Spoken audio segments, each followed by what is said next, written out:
부당해고에 대하여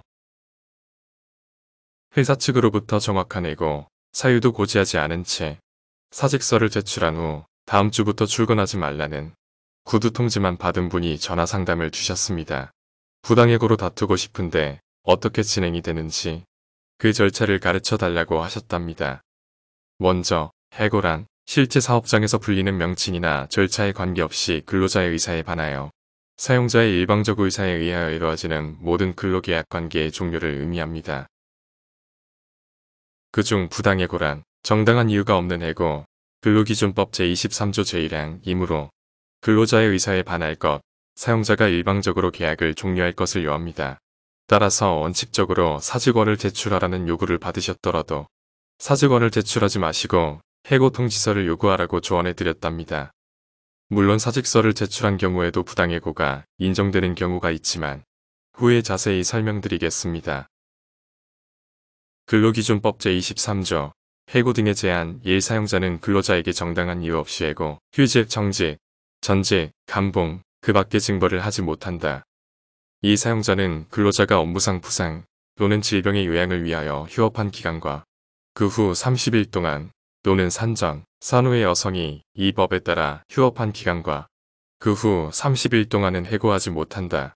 다만 사용자가 제84조에 따라 일시 보상을 하였을 경우 또는 사업을 계속할 수 없게 된 경우에는 그러하지 아니하다. 정당한 해고 사유 없이 해고 통지를 받는 경우 그 구제 절차는 어떻게 될까요? 먼저 노동위원회에 구제 신청을 하거나 해고 무효확인 소송을 제기하는 방법이 있습니다.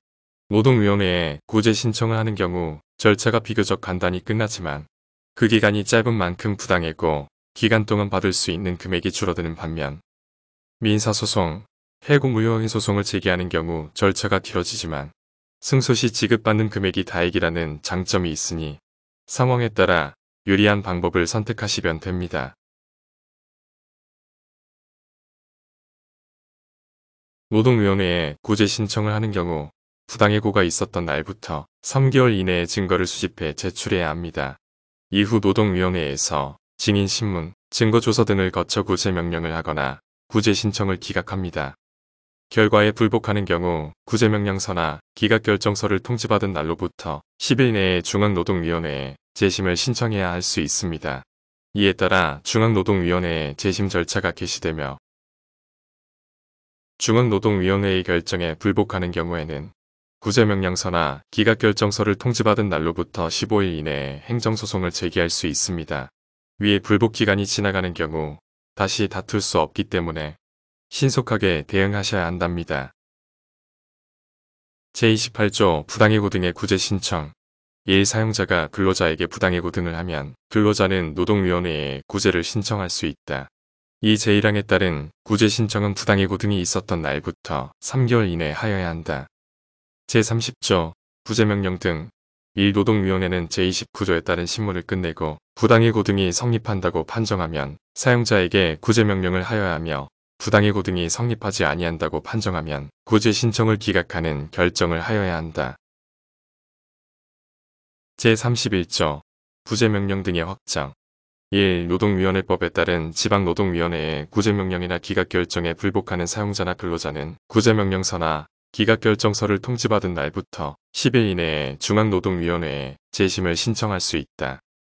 이 제1항에 따른 중앙노동위원회의 재심 판정에 대하여 사용자나 근로자는 재심 판정서를 송달받은 날부터 15일 이내에 행정소송법 규정에 따라 소를 제기할 수 있다.